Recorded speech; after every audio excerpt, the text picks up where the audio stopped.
Hello and welcome back. How are y'all doing? Hopefully you're doing well. I am doing okay. Yeah. So it is really hot outside, so I'm not gonna have my windows down. I'm gonna have the air on because it's really hot.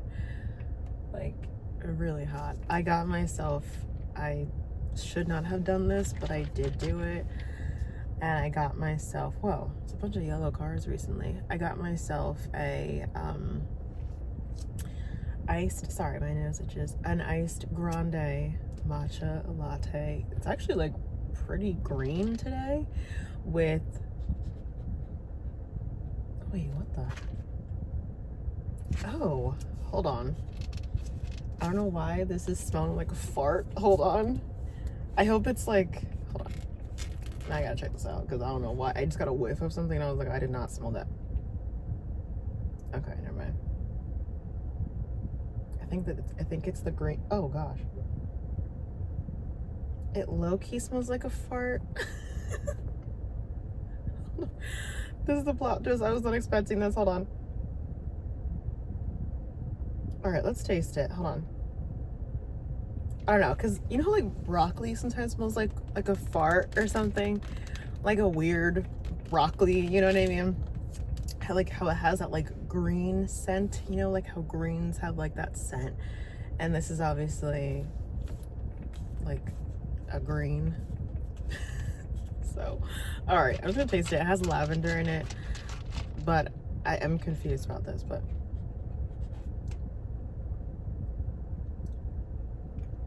Whoa. Yeah, I was like, this looks really green. There's a reason it looks really green. This is not what I ordered. I'm actually kind of sad about that.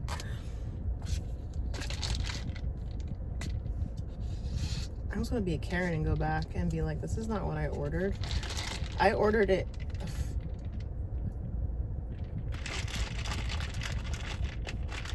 Sorry, now I'm getting a little bit like annoyed. And I'm trying to calm myself down. Actually, this is the perfect segue into what I'm talking about today. We're talking about PMDD and dealing with it as a Christian woman. And I feel like I'm about to have an episode and I'm gonna try and control myself. Hold on. Yeah, this is not what I ordered. I ordered it in, I'm not trying to be a brat, but I ordered the powder in the drink so I could have like the taste throughout the drink. I almost want to go back and be like, this is not what I ordered. This is like, it's the cold foam on top and I wanted it in the drink. I just wanted one thing. I was having a rough day. Anyways, it's okay. So we're gonna get right into it. I'm just gonna thank God, and it's a privilege to even get this. I don't know what to do about that. I'm gonna try and ignore that. Okay. So PMDD as a Christian woman, I hope that the car noises are not going to be too distracting. I have the air on, so I hope that the sound is okay, but we're gonna get right into it before I continue on. So I'm going to talk about like my own personal experience. I'm going to like talk about like symptoms. I'm just going to try and ignore everything and just ignore it. So sorry if this is distracting, I apologize.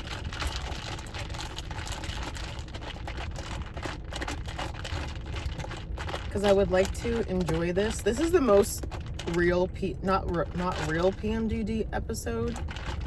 Because now I can't even focus on anything else besides the fact that this drink is really nasty. And I promise I'm not trying to be a brat.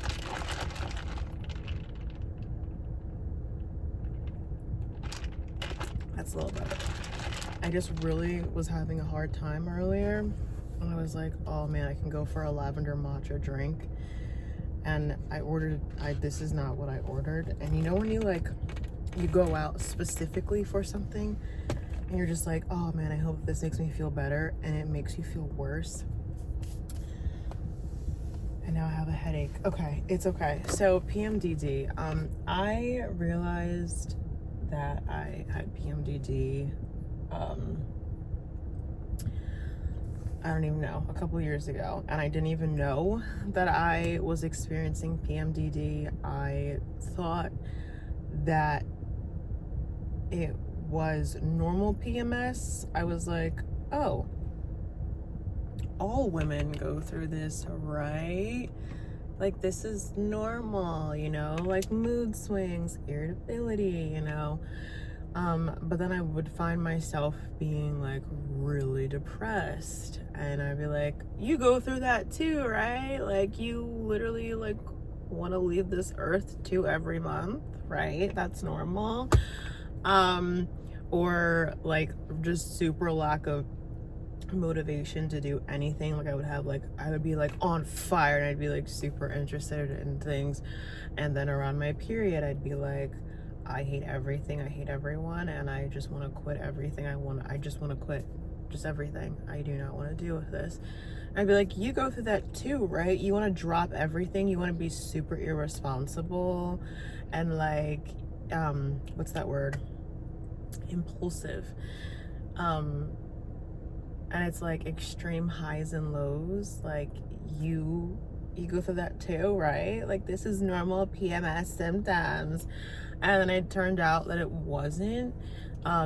So I always describe it as like PMS but on crack. And unfortunately, being a woman, it's like just difficult, I think, to operate and go throughout this world, especially like talking about periods and how like weird people are about periods, especially men.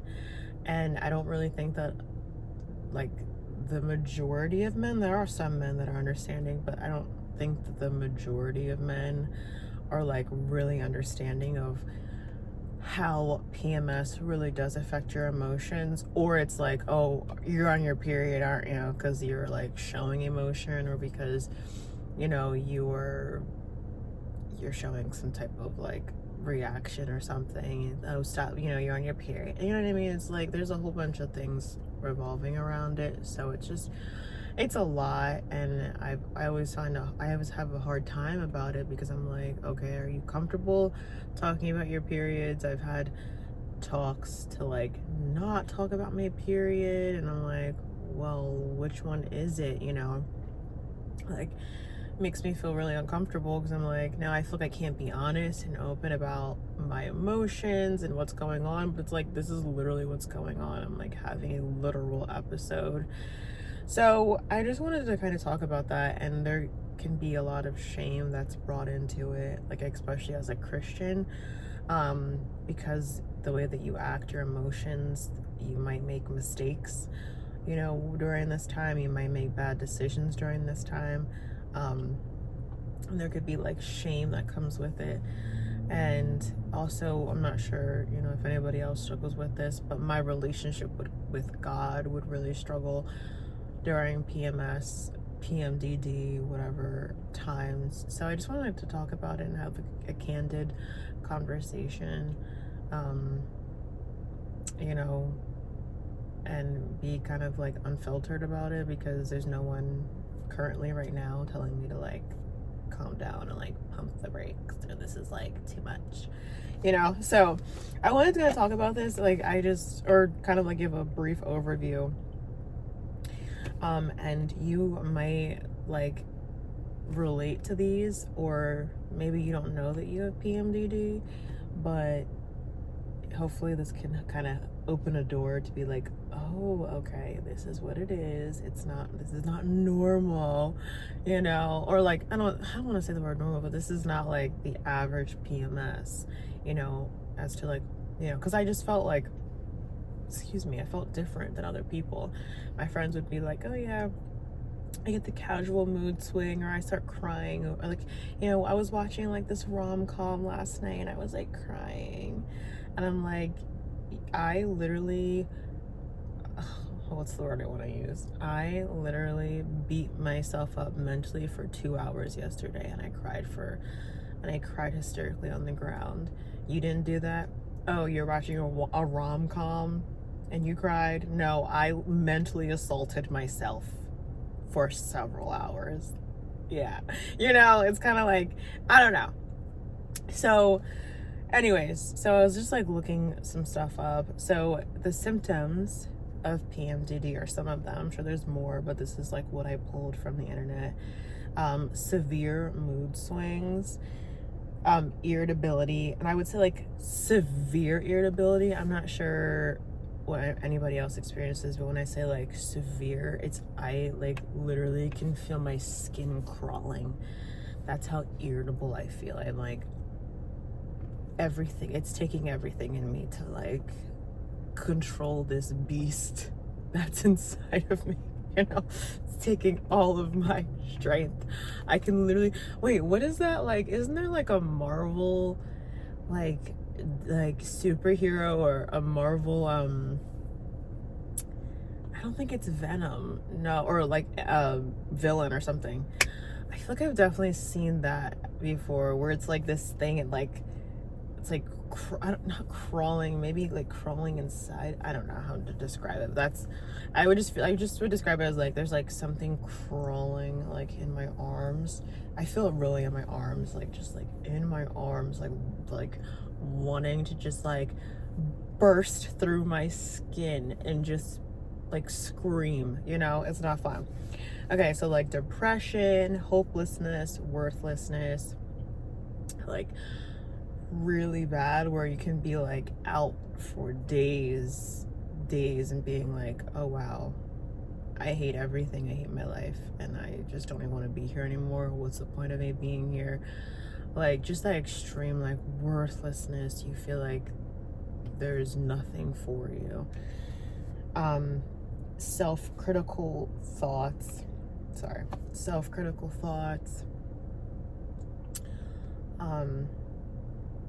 frequent and sudden tearfulness, which I did not know that was, I mean, I knew it, but I have had that, dude. It's so annoying. I think that one, well, they're all pretty bad, but I think that the tearfulness is one of the most it's just like annoying. It's an annoying symptom. It's just like, why am I crying? Why? I'm like, what's the point of crying? Nothing ever changes from my tears. So I just want to like suppress my tears, and then I just start crying even more, and I'm just crying over nothing. It's like, oh wow, something really tiny happened, or like small, and I'm just like, I just start crying, or I don't like the way that something looks, or something about my body. I'm like, I'll never be loved. Like, no one's ever gonna love me. Like, I'm just like, you know what I mean? It's just terrible. It's so annoying. Or like when I'm at work and something happens, and I'm just like, I'm like trying to be strong, and then I'll just start crying. I'm like, dude, this is not what I wanted. Okay? This is not what I asked for. Concentration problems. Yeah, decreased interest in activities. Like you could, like I said, I think before, towards the beginning of the video, you could really be like gung-ho and all in for something, and then all of a sudden you're like, I have no interest in doing that. Like you're writing a book, or you're taking a new class, or you're learning a new activity, and you could be like, I'm so excited, then like when it comes around to you, you're just like, why did I even sign up for that? That was stupid. Like, why did I do that? And you don't even want to do it anymore. And you're just like, I just want to lay in bed. I don't want to do anything. That was like really dumb of me to do. Fatigue, lethargy, lack of energy. The fatigue can be the worst, seriously. Especially going to work. Like working with the fatigue. Oh my gosh. I am just like, I just want this day to be over. Like, I'm having to like, it really feels like I am working with like 100-pound sack on my back. Like, I'm just like lugging this thing around while I'm working, and it's not fun. I feel like I'm dragging my feet. I feel like I go so much slower. I'm not even doing it on purpose. It's literally just because it's like this extreme tiredness, and you could have like a full night's sleep. And I hate when people are like, well, didn't you sleep yet last night? Or you had off. They'd be like, oh, you had off yesterday. Why are you still tired? Just because I had off yesterday doesn't mean, and plus, first of all, on my days, sorry, now I'm going off. I'm like, on my days off, I don't just do nothing all day. Like, what do you think I do? Just lay around, lounge around the house all day? No, I'm doing stuff. And I'm PMSing. So I'm PMSing, and I'm doing things, and I still have to continue to work. That's why I'm tired. Anyways, there we go. Change in appetite, binge eating, overeating. I was like, I don't know why I didn't put these two things together. I was like, why am I so hungry? I used to be like, why am I so hungry? I used to eat like so much. I just used to eat, and I would just be like, what the heck? Like, why am I, like, how am I not full right now? I've eaten all of my what? I've eaten all of my snacks. And it's like 2 p.m. The day's not even over, and I've eaten everything. Why? Why am I still hungry and I'm searching for food? Like, what is going on? So those are just like I think, honestly, the main symptoms. I'm trying to think if there's anything else. I don't know if there's increased like pain risk. I was gonna say maybe there's like increased pain risk, but I think like that those are the main symptoms that you might experience. And PMS, like, it's you will feel like, you can feel irritable or like tired, like a little bit more sluggish, or you might have some mood swings, but I feel like it's just amplified. Your trauma is amplified. The things that you're struggling with before your period are just like so much more amplified. It really does take a toll on your life and your well-being. It's not fun. So I just wrote down some things that help me and some things to remember. Now I'm getting a little bit cold, so I'm gonna like turn that down. To remember that your feelings are temporary. This is temporary. So I try to remind myself that this is just for a certain time period, and I will eventually go back to normal. I try to not listen. Trust me, it's going to take a lot of practice. It's not going to be like, oh, wow, I realize I have PMDD. I realize I've been struggling with it for however long. And now that I'm aware of it, now I am cured and everything's going to be beautiful. Like, now. I mean, it could be like that for you, and I hope it is like that for you. That would be beautiful. But it's not always like that. Sometimes it could take years of practice to kind of get to a point where you're realizing. I think it's important to realize like when you're getting your period, and like tracking your periods, tracking your moods, so you can kind of be like, oh, okay, this is around the time. Like, you can start kind of feeling your mood switch, and you can be like, oh, this is around the time that, I'm gonna start PMSing. And then remind yourself to not listen to your thoughts, because your thoughts are gonna tell you they're just gonna tell you that you're worthless, that there's not a plan for you, give up on everything, like, just don't even try. It's gonna beat you down. It's not easy to ignore those thoughts, but just know that, like, those thoughts, they're not valid, and they're not, I want to say they're not real. Like, they're there, but they're not real, if that makes sense at all. I don't know.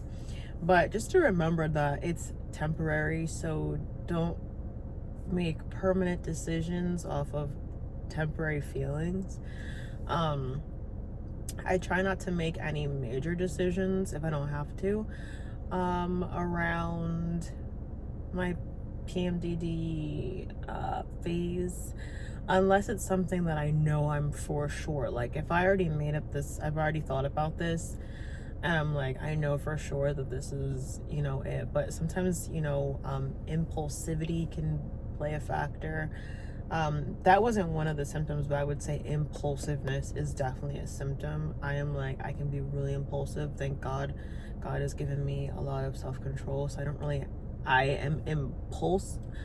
I don't know. Are you impulsive if you don't act on your impulses? I have impulsive thoughts, but I don't act on my impulses. Not always. I try not to, because I can kind of differentiate. I'm like, this probably is the most responsible thing to do. So I shouldn't do this, probably. So, yeah. But that definitely can be a factor when you're PMSing, is being impulsive, 100%. And yeah, but just like I said, to remind yourself, like, this is temporary. It's only for a time. Unfortunately, it's every month and you can't escape it. And you deal with it for 50, or is it, no, 40 years, 50 years? I don't know. Depends on when you get your period. But hopefully it gets easier with time. Then you go through menopause. Anyways,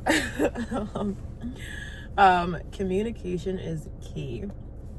So especially like if you have your direct people that you communicate with, so let's just, even like your husband, if you have a husband or a boyfriend, or your friends or your family, people that you feel comfortable talking to, you know, I think it's best. And sometimes, like, I had a hard time with this in the past, communicating my feelings and communicating, because I honestly was someone that was like, shouldn't you know that I'm not well?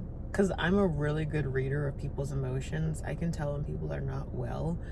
Even if they don't say anything, I can tell. Like, I look out for people's like tones in their voices, looks on their faces, like minor changes in their body language. I can tell I'm like, something's wrong. And I might not say anything, but I just make mental notes of things. And I'm like, something's up. And depending on the situation or who that person is to me, I'll say something. And sometimes I'm just kind of like, oh, sorry. And sometimes I'm just kind of like, you know, let it be. Because not everybody wants to be asked, are you okay? You know what I mean? Like, some people are just like, stop, relax, let me go through my emotions and I'll get over it. It's fine. You know what I mean? So it just depends on the person and the situation, what's going on, and how well I know them, whatever. So I think because I am good at that, I like almost expect people to be good at that with me, which that is not usually the case. And so I've learned to be like, to kind of communicate that and be like, listen, just letting you know, I am not at my best right now. I am PMSing and I am going through mood swings. I may have one in the middle of us hanging out or us having a conversation or whatever it is, but like kind of just being upfront, honest, and just being like, yeah, here's the tea. And, you know, just so they're aware and you're not just like lashing out and they're like, what's wrong with you, you know? Or you're like, you kind of get into a mood swing and now you're depressed and you're out with them and now you're a little bit more quiet, and, you know, that way they're not like having to guess and be like, you know, that if they know up front, and then they're like, okay, she's going through her thing. And yeah, and hopefully they can help you out as best as they can. If you need space, then you need space. If you want to talk, then you can talk, you know. But it's really good to be able to surround yourself with people who like are understanding and empathetic towards what you're going through in the situation, even if they're not like women, like your boyfriend or your husband. Hopefully or your guy friends, like, hopefully they are understanding and they're not like, oh great, she's on her period again. It's like, we can't help it. Literally can't help it. Literally, like, I'm sorry. Actually, I'm not sorry, because I literally cannot help getting a period every month, you know? If I could opt, there was like an option where it was like every like once a year, that'd be cool. Just like, oh, a reminder, like, oh, you're still a woman, you know, once a year. Okay, great, but that's not how it works. So yeah, I would say communication is definitely key in this, and just communicating your feelings and communicating what's going on. Like, hey, yes, I am PMSing right now and I'm going through it. I don't have an episode, so if I do this is why. If I overreact to something, this is why. You know, if I get into a depressive episode, this is why. Okay, so yeah, and give yourself grace. This is a hard thing for me. I remember I had a counselor that was like, you need to give yourself some grace, you're going through. And I was like, this is a time where I was like really going through it with God. I was having such a hard time with God as a father, and it was so difficult for me. What's happening over here?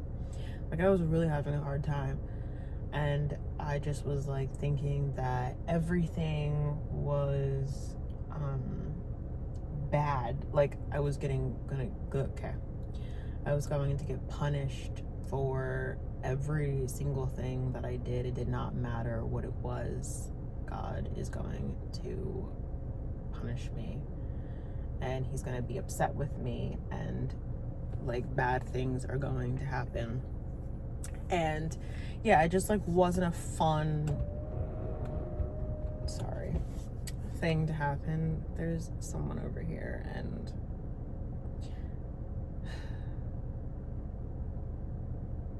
I hate when people are weird.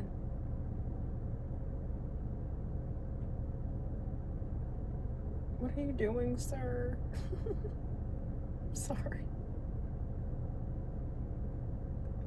Okay, thank you. I don't like when they like park right next to me, and I'm parked like by myself. You know what I mean? And there's like plenty of other like spaces to park.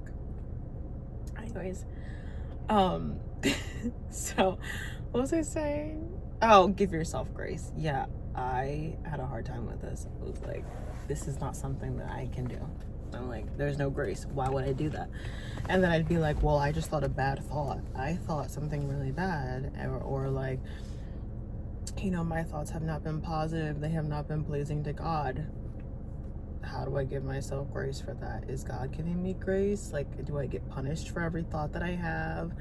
Like, it was really bad, you know? And yeah, so when she said that, I was like, that's not something that I even want to do to myself. I don't even know if I even should give myself grace. You know, it's like, I don't want to like just be like, oh, grace, grace, grace, grace. And then what? Like, I have, you know what I mean? In my head, it was like, well, I have to be punished at some point. I had, and I'm just continually working on it. Just really strong. And I was like, it looks really green. Like, no wonder. They put a lot of matcha in there, but I mean, sometimes I'm feeling better about it right now, but sometimes they don't put enough. So, I mean, whatever. That's what it is. But yeah, so I was just having a really hard time. I definitely like was placing man's character on God's character, so kind of like getting that really mixed up, which is not beneficial for your relationship with God when you know, like put that onto God, and then that's how you view God, is through the lens of the character of, you know, someone specific in your life or in your past life, or you view him through the traumas that you've been through, or you view him through, you know, just man's character, a sinful character. And yeah, so it's been a thing that definitely has gotten better 100%. And that's without a therapist. Like, I'm not trying to be boastful when I say that, or bashing when I say that either. That's without a therapist. I was going to a therapist, and then I honestly stopped because I just felt like therapy was not for me. I'm not opposed to therapy. Like, I would go to counseling again. And I would get counsel. I more so am like for mentorship than therapy, because I feel like therapy is a lot of like, let's unpack your trauma. And I found, so now I'm going off on a tangent, but I'm gonna make it short. I just found that a lot of times when I was in therapy, it was a lot of like, oh, now I'm unpacking a lot of stuff, and it's only for an hour, and then it's like, oh wow, I just like unloaded everything, or a lot of stuff, and then it's like, oh, our session's over, so when do you want to meet next? And I'd be like, I would only do it once a week because it costs money. I had insurance, but I'm like, it still costs money. I gotta pay a copay for it, so I would do it like once a week. And then it'd be like, okay, well, now I can't talk until next week. I mean, I could do it again, but it's like, I'm paying for this. I got other things to pay for. So, yeah, but I'd be like, oh, I'm just like unloading all this stuff and this trauma that I've kind of like, I want to move past this and move forward. And I already know where this stuff stems from. I've already figured that out. I know I can pinpoint, where this thought process comes from. I can pinpoint where this, this action here, or like this and that, this behavior. I know where the things stem from. I have had a lot of time to think, and God has given me a lot of revelation with this kind of stuff. So I've already, I'm looking to move forward. Yes, this stuff has happened for me, but how do I make steps to like move forward and heal, and not let these things hold me back from doing other things. And I felt that I was just kind of like, we would really focus on my past, and we'd really focus on like, it was kind of like venting sessions, and I don't want to have like hour-long venting sessions. I really was looking for like just guidance and challenges. Like, I wanted someone to challenge me, to do this. Tell me like, hey, for this week, I want your challenges to be, this, and I want your challenges to be that, and then next week we can reconvene. When we reconvene, you can tell me how your challenges went. Did you accomplish them? Were you too afraid to accomplish them? And let's talk about that. You know what I mean? And that's kind of what I wanted. It just always felt like, I did get good feedback from some therapists. I did, and some stuff was good, but I felt like sometimes it was challenging when I would be like, can you like set goals for, like, not goals for me, I would set goals, but can you challenge me, give me challenges for the week or something, and like, hold me accountable basically. And then, yeah, but it just didn't really work out for me. So I'm not fully against therapy. I'm more for like mentorship, where I have someone that I can go to, and yes, I can vent and talk, but there's like, it's not in a clinical setting. It's like, oh, I know you, I trust you, I know you personally, and I know that your advice is coming from God. So, if I were to be going through a rough situation, or how do I work through this, or like an accountability partner or something, where it's like, you're holding me accountable for the things that,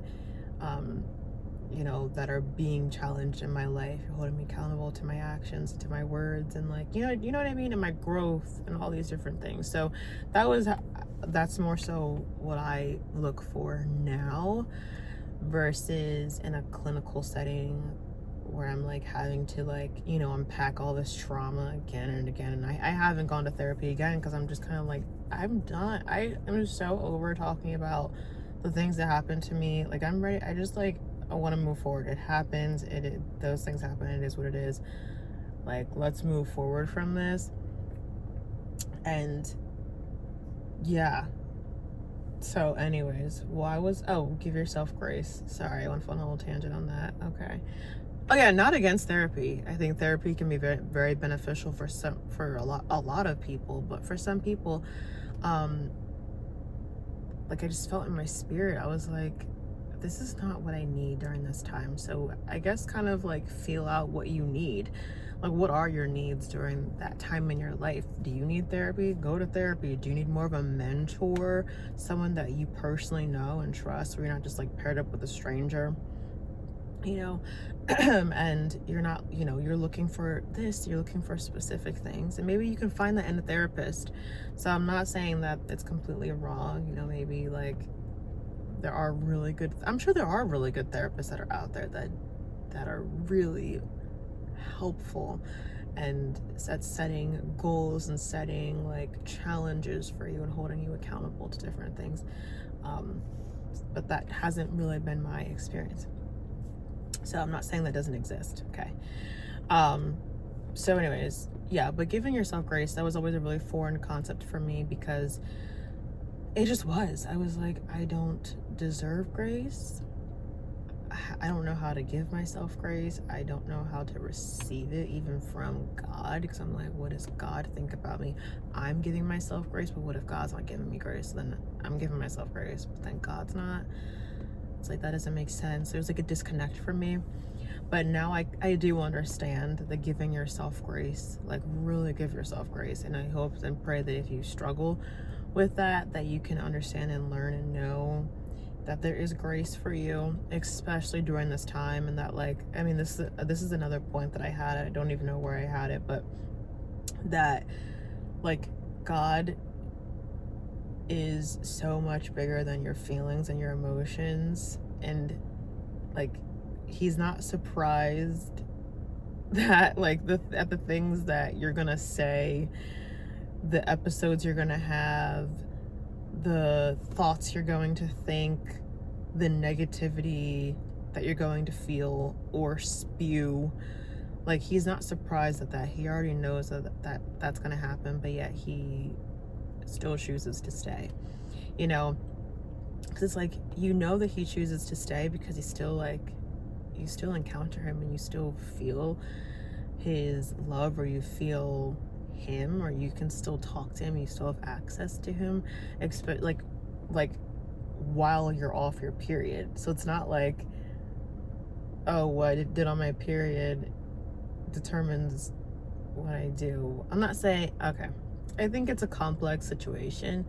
I'm not saying that, you know, there might not be discipline. And hear me out. I'm not saying that, you know, you're going to be punished for different things. God is going to deal with you, you know, in a way that is best for you. Like, people learn differently, but there's a lot of grace. There is a lot of grace. And so, you know, there could be things that, like, I'm not saying that there might not be consequences, you know, to different things that you do. Like, let's just say you're on your period and you spend a couple $1,000s on something that you should not have gotten, that you don't need. And, you know, being irresponsible with your money is gonna have consequences. That's what I'm trying to say. It's not like, oh, there's grace, so God's gonna, you know, replenish that money. I mean, he definitely can. He has the ability.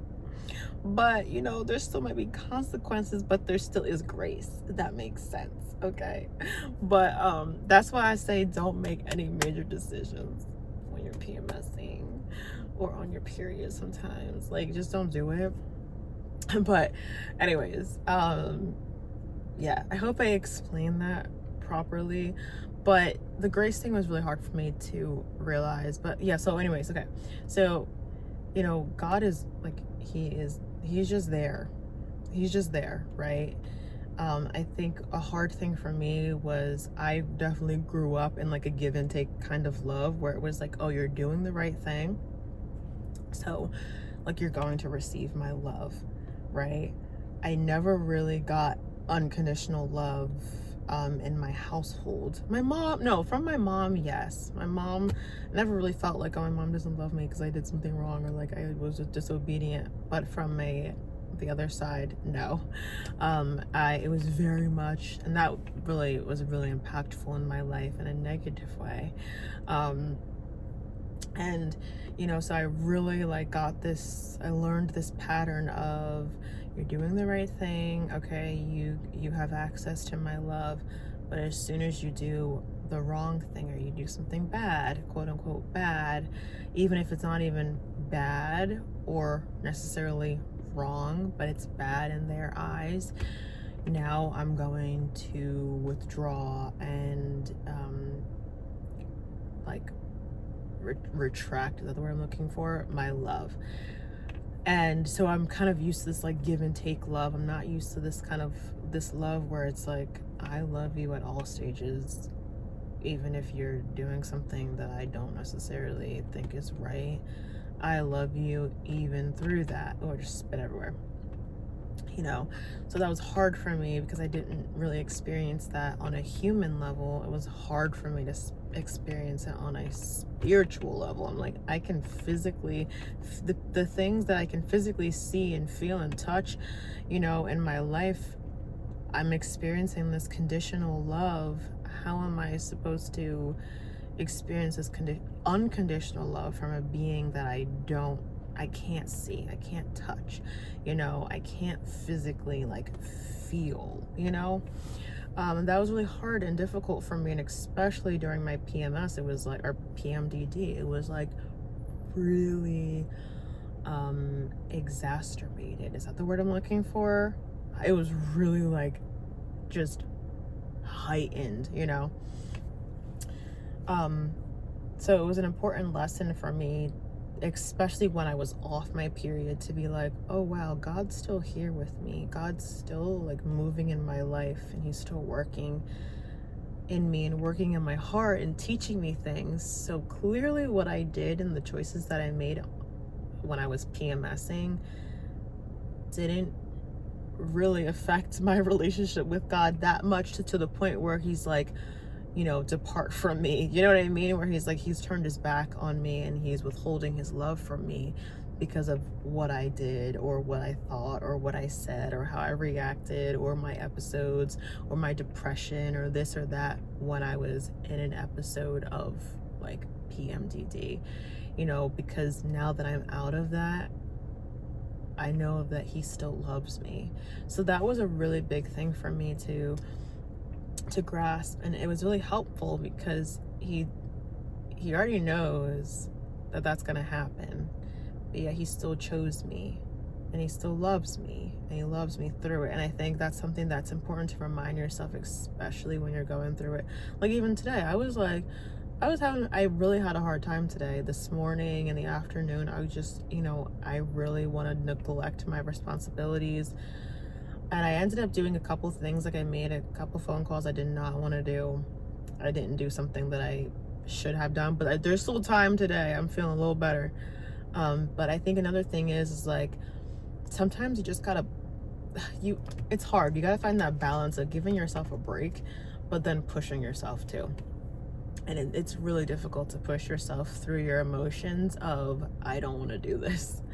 But it's also really important to remember that you are in control of your emotions, even when it feels like you're not.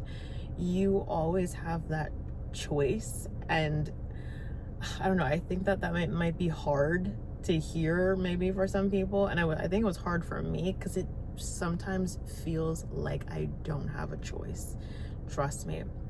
But you do have a choice, and I'll find myself like, I have the choice to wallow, or I have the choice to like really just, I don't know, whatever I'm going through, whatever mood, or just like I don't feel like doing my, like today I did not feel like handling my responsibilities. I have a choice to give in to that, or I have a choice to be like, you know what? Let's make a realistic goals for myself today. I know what energy level I have, right? Why am I doing this? I know what energy levels that I have. So let's make a realistic goals for the energy that I have. What is something that I can do that doesn't require this extravagant amount of energy, but it's something like I can still be productive. I can still knock things off of my list for the day and just keep it light.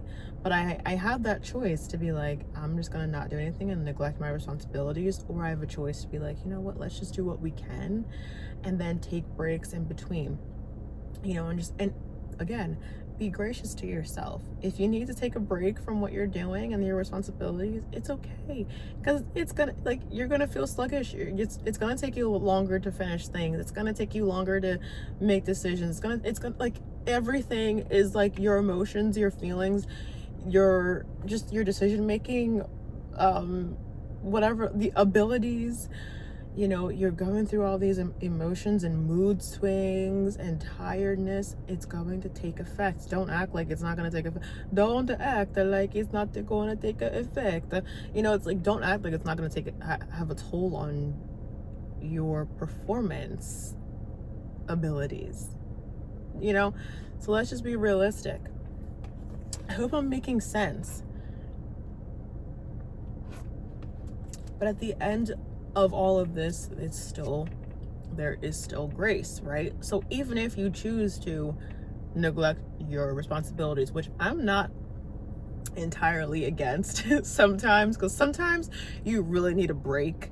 So I would say push yourself to an extent, but don't push yourself over the edge, right? Because some things need to get done. Just because I think about this all the time. I'm like, if I don't have kids right now, I'm not married or anything like that, but I'm like, dude, if I had a husband, if I had kids, I would still have to go pick up my kids from school, or I don't know if they would drive the bus. I don't know what the heck they would do, but you know what I mean? There would still be responsibilities that need to be done, no matter what my mood is or my attitude. You know what I mean? It's like these things would still need to be done. So I personally, this is just how I think for myself. I can't make decisions for anybody else, but that's how I think. I'm like, so I try to push through a couple things, because I'm like, I might have to do things that I don't feel like doing in the future, or that I don't want to do. So I need to get used to doing things, even if I don't feel like it, even if I don't have the motivation to do it. I need to get, you know what I mean? Because like, your kids still gotta get fed. Even if you're not cooking, you still might have to go out and get them food. You know what I mean? Your husband, whatever. Like, things need to be done around the house. Like, things happen. You still have responsibilities. And sometimes we have to push through, and it's not easy. It is not easy to do. Trust me. I think that's what kind of pushes me. Sometimes I'm like, I try to get used to it now, because I'm like, if I had kids, if I had a husband, or if I had, I don't know, something else in my life, like a business or something, I can't just put my kids on hold for 2 weeks, or a week. Sometimes it's 2 weeks, but honestly, for the most part, it's about 2 weeks.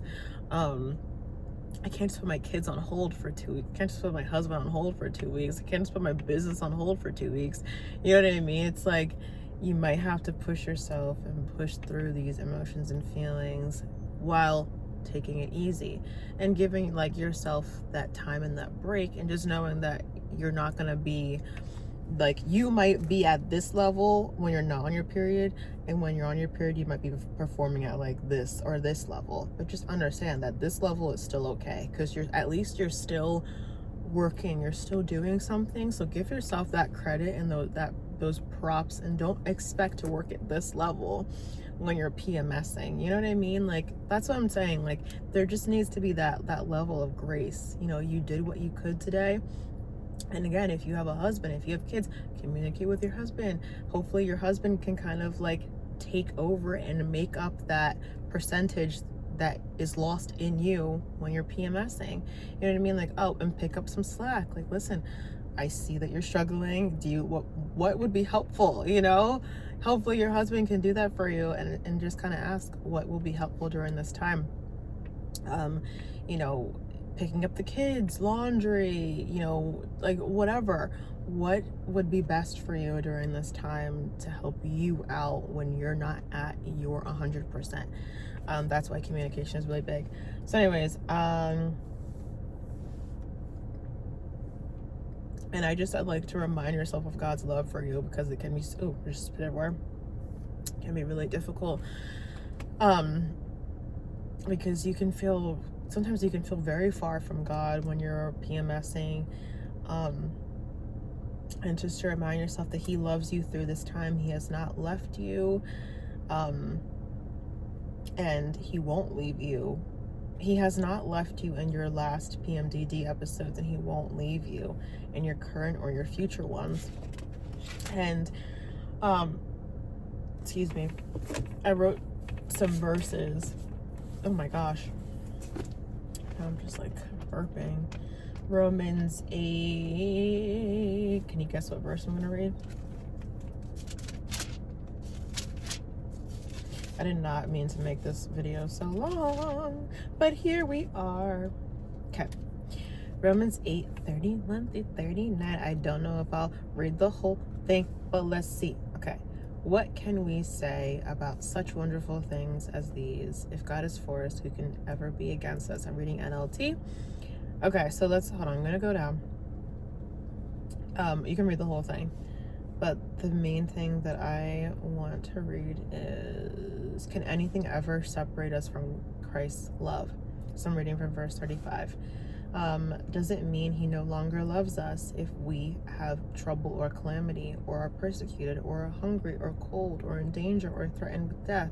Even the scriptures say, for your sake we are killed every day. We are being slaughtered like sheep. No, despite all these things, overwhelming victory is ours through Christ who loved us. I am convinced that nothing can ever separate us from His love. Death can't, and life can't. This is also NLT, so this is not how I'm used to reading this. The angels can't. The demons can't. Our fears for today or worries for tomorrow, and even the powers of hell can't keep God's love away. Whether we are high above the sky or in the deepest ocean, nothing in all creation could ever be able to separate us from the love of God that is revealed in Christ Jesus our Lord. And that is an amen and amen. Okay, so that's a really hard verse, I think, to soak in sometimes when you're PMSing, and to believe, but just to kind of like remind yourself that nothing can separate you from the love of God, even if your brain and your mind is telling you God doesn't love you, or you just said something, you did something, you thought something, I don't know, you had an episode and you blew up on your kids, or you blew up on your spouse, or you overreacted, to kind of not like be swallowed by that shame that can come with that. That there is grace, and that there is still love, and that's so it's really comforting to know, because it's something that can be so foreign.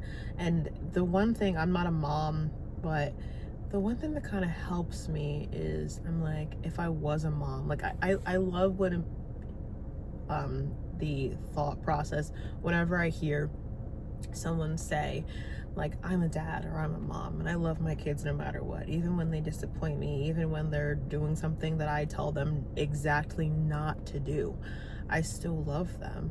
Even when they're out there living the life that I did not raise them to live, I still love them. So when I look at that from that perspective of someone, an actual parent, explaining their love, like a loving parent, and how they love their child, and if a human being, a created being, is capable of loving another human being in that way, how much more and how much more perfect is that love, for God's children.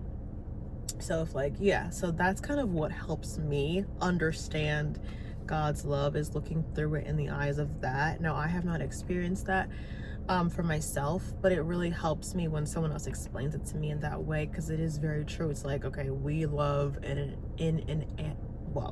an imperfect way, because we're not perfect, so we're gonna make mistakes, but God loves in a perfect way. And it's like, it just kind of clicks for me. I love when people compare it to a parent-child relationship, a human parent-child relationship, and it's like, okay, then God loves us so much more, and so much of a bigger love, you know. And then I'm out of breath. Also, I want to read Romans 8. It says 1. Okay, so now there is no condemnation for those who believe in Christ Jesus. And I just love that, you know, because I can speak for myself. I can definitely condemn myself, especially during this time. It's really easy to like live in shame, but it's also just like, this is not the life that God called us to live when you really think about it. So I'm gonna close because it's 55 minutes, and that's like a long time. I was not expecting to do all of that, but yeah, I had more verses. Ephesians 3:18 through that whole like thing. It's like how deep, how wide, the width of God's love, you know. And then 1 Corinthians 13:4 through 8, you know, love is patient, love is kind, doesn't envy, doesn't boast, it isn't proud, it isn't self-seeking, it doesn't keep any record of wrongs. You know, love does not delight in evil, but rejoices in the truth. It always hopes, always trusts. Okay, so you know, but like, you know, those verses of love, and that like reflection of God's love towards us. So if you want to look up those verses as well, you can. And I kind of gave like some treatments for PMDD, which everybody's different. Like I have been given, SSRIs, which are like antidepressants. I have not taken anything. I really was on the verge. I was like, should I take them? I was like talking to my friends, and I was on the verge, and my counselor kind of was like encouraging me to take them, and I have yet to take them. Nothing against, everyone's different. I can't tell you to take them, and I can't tell you not to take them. Everybody is different. Birth control, if you want to go, you know, those routes, but also, you know, I saw like your diet is really big, increasing your protein, and controlling like sugar, alcohol, and caffeine intake, regular exercise, incorporating certain supplements. Like you can look up, and like I hear a lot of people respond well to like vitamin B12 or vitamin B complex. I forget. I did not respond well to that. There's also like 5-HTP, I think it's called. There are some natural antidepressant supplements that you can take that kind of would help, or kind of supposed to help with like, you know, keeping the moods regulated, like monitor your stress, manage your stress, and like find things that help, or people that help. Like if you have someone that you can talk to who's good with kind of calming you down, you're having an episode and you have someone that you can be like, I am having an episode, please tell me, like bring me back down to reality, because right now I'm in la la land and I'm not okay. Or if you have your own things, maybe you have music. I remember music was so good for me. I'd have an episode and I put on like specific Christian songs, and it would be like, I would feel like my shoulders were like up to here, and then as soon as the song would come on, I'd be like, I would literally just feel my body releasing, and I would like feel my shoulders relaxing.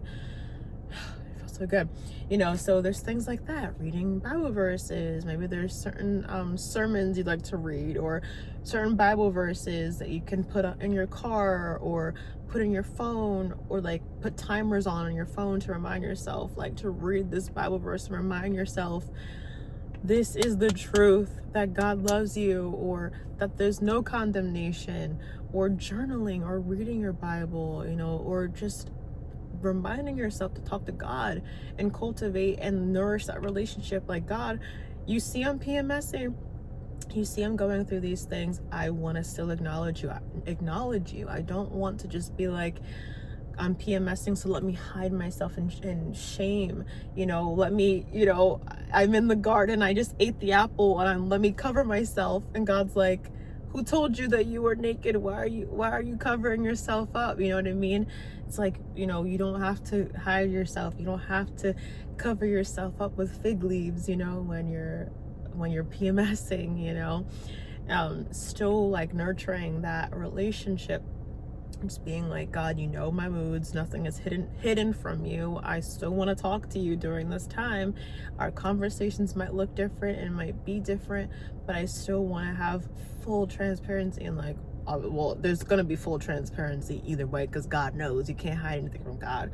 But full transparency on your part, instead of trying to hide from God, because it can be easy to be like, oh, I'm not the best right now. I'm not at my best, and I don't want to talk to God if I'm not at my best. And it's like, God's just like, girl, what? Like, what? That doesn't make sense. You know what I mean? So yeah. Yeah, I don't know if I did anything. I don't think I did anything. I don't think I did anything else. So yeah. But just like I said, like, I know it sounds like annoying, and it was annoying for me when my counselor was like, give yourself grace, but it really is like, give yourself some grace, because you're going through a whole hormonal thing, and it's something that we can't help. You can't pick and choose when you're gonna get your period or how you're gonna react to it. And you don't choose that. You don't choose your gender at birth, although I think, don't they do that now, where they can, like, I don't know if they did that, but like, you know what I mean? Like, you personally don't choose your gender. I didn't choose that I was gonna be a girl. And ouch, get my period. I didn't choose that my body was gonna do this, but you kind of just like work through it, and you can work through it with God. You don't have to like hide yourself, and you don't have to punish yourself either, because that was a big thing for me, was punishing myself.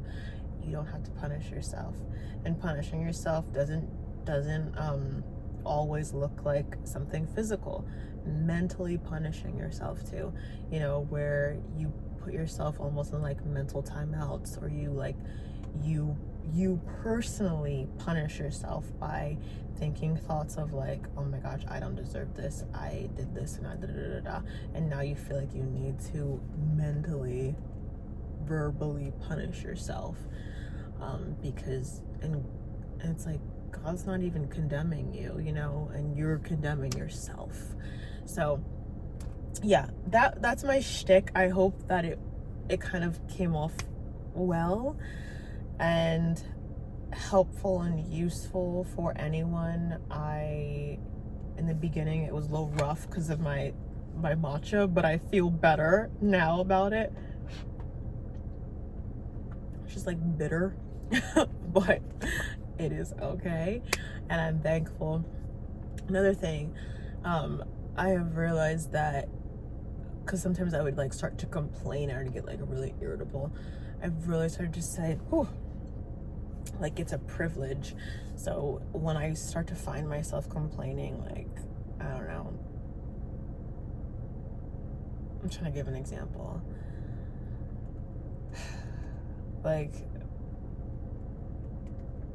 I don't know, just something's happening, and now you have to like clean something. Like, let's just say, you tell your kid or your husband or something to like pick up something,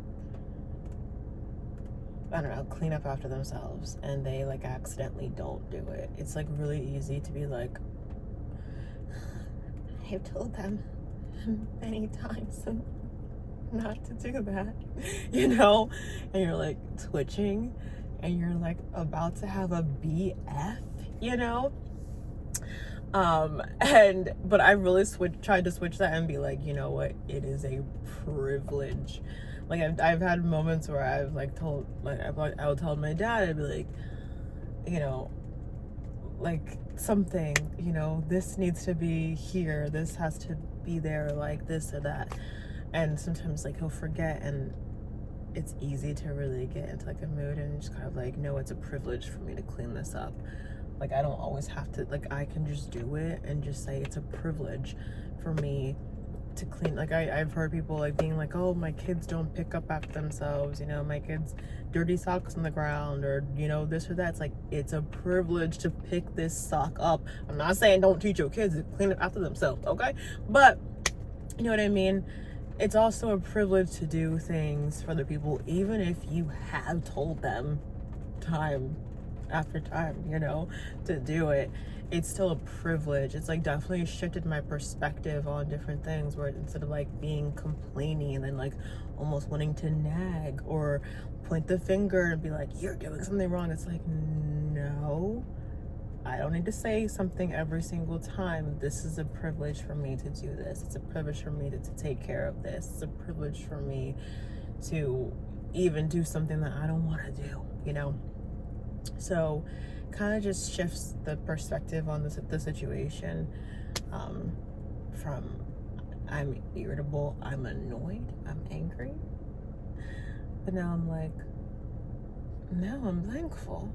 I'm thankful that I even get to do this. So anyways, all right, this is long, so I'm just gonna stop right here. But anyways, yeah, until next time. And yeah, until next time, hope that you have a great rest of your day or night or whenever. And yeah, adios.